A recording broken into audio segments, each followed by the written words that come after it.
ನೋಡಿ ಸ್ನೇಹಿತರೆ, ಮೊದಲು ಈ ಕೆಳಗಿನ ಪ್ರಶ್ನೆಗಳಿಗೆ ಕೊಟ್ಟಿರುವ ಆಯ್ಕೆಗಳಲ್ಲಿ ಸರಿಯಾದ ಉತ್ತರವನ್ನು ಆಯ್ಕೆ ಮಾಡಿರಿ. ನೋಡಿ ಸ್ನೇಹಿತರೆ, ಇದು ಯಾವುದಕ್ಕೆ ಹೆಲ್ಪ್ ಆಗುತ್ತೆ ಅಂದ್ರೆ ಮುಂದೆ ನೋಟಿಫಿಕೇಶನ್ ಆಗುವಂತ GPSTR ಎಕ್ಸಾಮು, ಅದೇ ರೀತಿ HSTR ಎಕ್ಸಾಮ್ಗೆ, ಅದರಲ್ಲೂ ಸಹ ಸೋಷಿಯಲ್ ಟೀಚರ್ಗೆ ಏನಾಗುತ್ತೆ ಅಂದ್ರೆ ಇದು ಬಹಳ ಹೆಲ್ಪ್ ಆಗುತ್ತೆ. ಸೊ ಅದಕ್ಕೋಸ್ಕರವಾಗಿ ಈ ಒಂದು LB ಅಲ್ಲಿ ಬರುವಂತ ಪ್ರಶ್ನೆಗಳನ್ನ ನಾವೇನ್ ಮಾಡ್ಬೇಕಾಗಿರ್ತದೆ ಅಂದ್ರೆ ನೋಡ್ಕೋಬೇಕಾಗಿರ್ತದೆ. ಅದರಲ್ಲೂ ಸಹ 7ನೇ ತರಗತಿ ಭಾಗ 1ರಲ್ಲಿ ಬರುವಂತ ಮೊದಲನೇ ಯೂನಿಟ್ ಆದಂತ ಜಗತ್ತಿನ ಪ್ರಮುಖ ಘಟನೆಗಳಲ್ಲಿ ಬರುವಂತ LB ಅಲ್ಲಿ ಬರುವಂತ ಪ್ರಮುಖ ಪ್ರಶ್ನೆಗಳನ್ನ ನಾವು ಈ ವಿಡಿಯೋದಲ್ಲಿ ನೋಡೋಣ. ಸೊ ಮೊದಲ ಪ್ರಶ್ನೆ, ಕ್ರೈಸ್ತ ಧರ್ಮದ ಪರಮ ಗುರುಗಳನ್ನ ಹೀಗೆಂದು ಕರೆಯುತ್ತಾರೆ. ನೋಡಿ, ಕ್ರೈಸ್ತ ಧರ್ಮದ ಪವಿತ್ರ ಗುರುಗಳನ್ನ ಪೋಪರು ಅಂತ ಕರೀತಿರ್ತಾರೆ. ಸೊ ಆಪ್ಷನ್ ಬಿ ಸರಿಯಾಗುತ್ತೆ. ಎರಡನೇ ಪ್ರಶ್ನೆ, ಮಹಮ್ಮದ್ ಪೈಗಂಬರ್ ಅವರ ಸಂದೇಶಗಳನ್ನು ಈ ಗ್ರಂಥದಲ್ಲಿ ಸಂಗ್ರಹಿಸಲಾಗಿದೆ.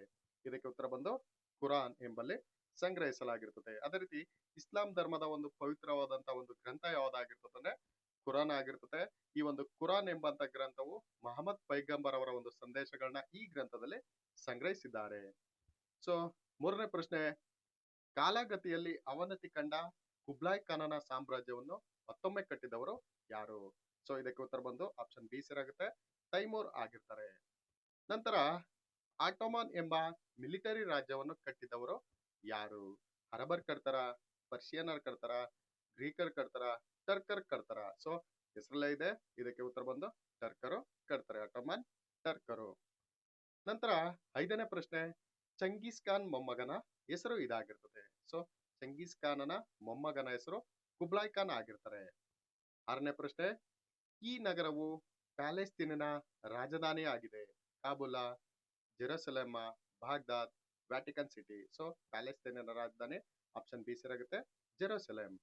ಏಳನೇ ಪ್ರಶ್ನೆ, ಜಗತ್ತಿನ ಪ್ರಮುಖ ಧರ್ಮಗಳಲ್ಲಿ ಒಂದಾದ ಕ್ರೈಸ್ತ ಧರ್ಮವನ್ನು ಸ್ಥಾಪಿಸಿದವರು ಯಾರು? ಸೊ ಇದಕ್ಕೆ ಉತ್ತರ ಬಂದು ಯೇಸು ಕ್ರಿಸ್ತ ಕ್ರೈಸ್ತ ಒಂದು ಧರ್ಮವನ್ನು ಸ್ಥಾಪನೆ ಮಾಡ್ತಾರೆ. ನಂತರ ಎಂಟನೇ ಪ್ರಶ್ನೆ, ಇಸ್ಲಾಂ ಧರ್ಮವನ್ನು ಸ್ಥಾಪಿಸಿದವರು ಯಾರು? ಸೊ ಇಸ್ಲಾಂ ಧರ್ಮವನ್ನು ಸ್ಥಾಪನೆ ಮಾಡಿದವರು ಮಹಮ್ಮದ್ ಪೈಗಂಬರ್. ಒಂಬತ್ತನೇ ಪ್ರಶ್ನೆ, ಯೇಸು ಕ್ರಿಸ್ತನ ಬೋಧನೆಗಳನ್ನು ಒಳಗೊಂಡ ಕ್ರೈಸ್ತ ಧರ್ಮದ ಪವಿತ್ರವಾದಂತ ಗ್ರಂಥ ಯಾವುದು? ಕ್ರೈಸ್ತ ಧರ್ಮದ ಪವಿತ್ರವಾದಂತ ಗ್ರಂಥ ಬೈಬಲ್ ಆಗಿರ್ತದೆ. ನಂತರ ಹತ್ತನೇ ಪ್ರಶ್ನೆ, ಯೇಸು ಕ್ರಿಸ್ತನ ತಾಯಿಯ ಹೆಸರು ಇದಾಗಿರ್ತದೆ. ಸೊ ಇದಕ್ಕೆ ಉತ್ತರ ಬಂದು ಯೇಸು ಕ್ರಿಸ್ತನ ತಾಯಿಯ ಹೆಸರು ಮೇರಿ ಆಗಿರ್ತಾರೆ. ನೋಡಿ ಸ್ನೇಹಿತರೆ, ಇದು ನಂತರ ಸೆಕೆಂಡ್ ಮೈನ್ ಬಿಟ್ಟ ಸ್ಥಳ ತುಂಬಿರಿ. ಈ ಕೆಳಗಿನ ವಾಕ್ಯಗಳಲ್ಲಿ ಬಿಟ್ಟಿರುವ ಸ್ಥಳಗಳನ್ನು ಸೂಕ್ತ ಪದಗಳಿಂದ ಭರ್ತಿ ಮಾಡಿರಿ. ಸೊ ಇದರಲ್ಲಿ 11ನೇ ಪ್ರಶ್ನೆ, ಬೆತ್ಲೆಹೇಮಲ್ಲಿ ಜನಿಸಿದ ಕ್ರೈಸ್ತ ಧರ್ಮದ ಸ್ಥಾಪಕರು ಯಾರು? ಸೊ ಆಗ್ಲೇ ಪ್ರಶ್ನೆ ಬಂದಿತ್ತು. ಸೊ ಕ್ರೈಸ್ತ ಧರ್ಮದ ಸ್ಥಾಪಕರು ಯೇಸು ಕ್ರಿಸ್ತ. ಇವರು ಎಲ್ಲಿ ಜನಿಸಿದ್ರು ಅಂದ್ರೆ ಬೆತ್ಲೆಹೇಮಲ್ಲಿ ಜನಿಸ್ತಾರೆ. 12ನೇ ಪ್ರಶ್ನೆ, ಇಟಲಿಯ ರೋಮ್ ನಗರದಲ್ಲಿ ಇರುವ ಪ್ರಸಿದ್ಧ ಚರ್ಚ್ ಯಾವುದು? ಇದಕ್ಕೆ ಉತ್ತರ ಬಂದು ರೋಮನ್ ಕ್ಯಾಥೋಲಿಕ್ ಚರ್ಚ್. 13ನೇ ಪ್ರಶ್ನೆ, ಪೈಗಂಬರ್ ಎಂದರೆ ದೇವರ ಡ್ಯಾಶ್ ಅನ್ನು ಸಾರುವವರು. ನೋಡಿ, ಪೈಗಂಬರ್ ಎಂಬಂತ ಪದದ ಅರ್ಥ ದೇವರ ಸಂದೇಶವನ್ನು ಸಾರುವವರು ಆಗಿರ್ತಾರೆ.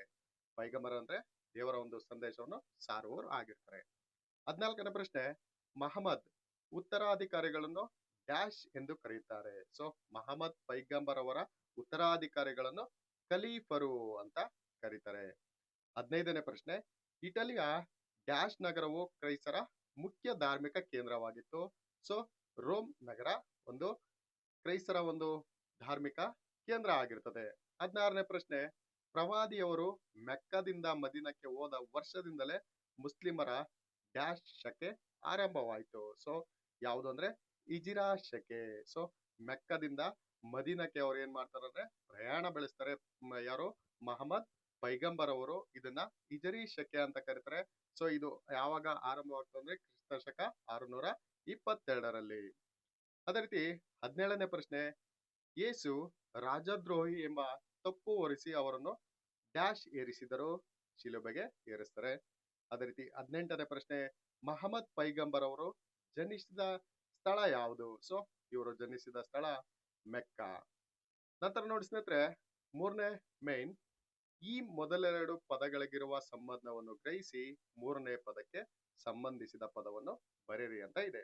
19ನೇ ಪ್ರಶ್ನೆ, ಕುರಾನ್ ಇಸ್ಲಾಂ ಧರ್ಮದ ಪವಿತ್ರವಾದ ಗ್ರಂಥ.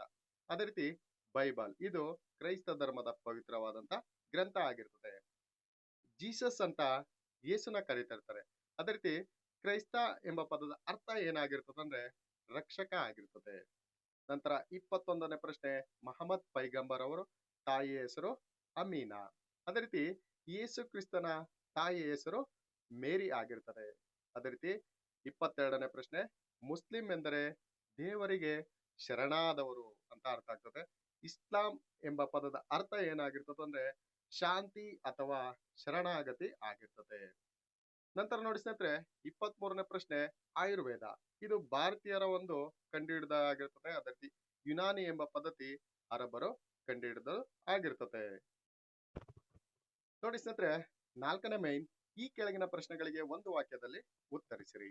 24ನೇ ಪ್ರಶ್ನೆ, ಯೇಸುವಿನ ಕಾಲಾನಂತರ ಕ್ರೈಸ್ತ ಧರ್ಮಕ್ಕೆ ಮಾನ್ಯತೆ ನೀಡಿದ ಜಗತ್ತಿನ ಮೊಟ್ಟ ಮೊದಲ ಸಾಮ್ರಾಜ್ಯ ಯಾವುದು? ಸೊ ಇದಕ್ಕೆ ಉತ್ತರ ಬಂದು ರೋಮನ್ ಸಾಮ್ರಾಜ್ಯ ಆಗಿರ್ತದೆ.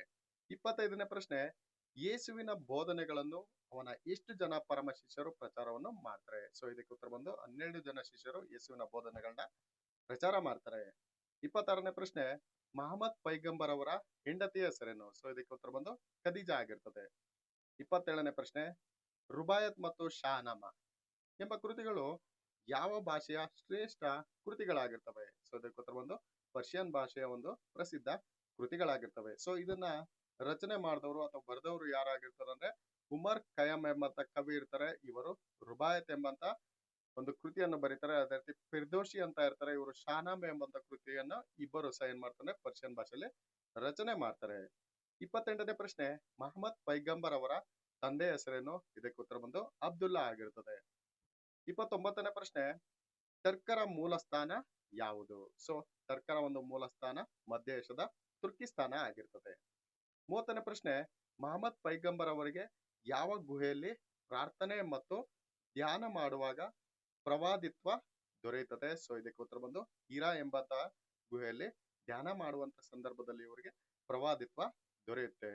ಸೊ 31ನೇ ಪ್ರಶ್ನೆ, ಮಂಗೋಲರ ಮೂಲ ಸ್ಥಾನ ಯಾವುದು? ಸೊ ಇದಕ್ಕೆ ಉತ್ತರ ಬಂದು ಮಧ್ಯ ಏಷ್ಯಾ ಆಗಿರ್ತದೆ. 32ನೇ ಪ್ರಶ್ನೆ, ಮಂಗೋಲರ ಮುಖ್ಯ ವೃತ್ತಿ ಯಾವುದು?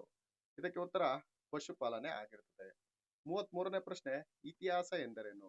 ಸೊ ಇತಿಹಾಸ ಅಂದ್ರೆ ಗತಕಾಲದ ಸಂಗತಿಗಳನ್ನು ಕ್ರಮಬದ್ಧವಾಗಿ ಅಧ್ಯಯನ ಮಾಡುವುದನ್ನೇ ನಾವು ಇತಿಹಾಸ ಅಂತ ಕರಿತೀವಿ, ಅಥವಾ ಹಿಂದೆ ನಡೆದು ಹೋದ ಘಟನೆಗಳನ್ನ ನಾವು ಕ್ರಮಬದ್ಧವಾಗಿ ಅಧ್ಯಯನ ಮಾಡುವುದನ್ನೇ ನಾವು ಇತಿಹಾಸ ಅಂತ ನಾವು ಕರಿತೀವಿ.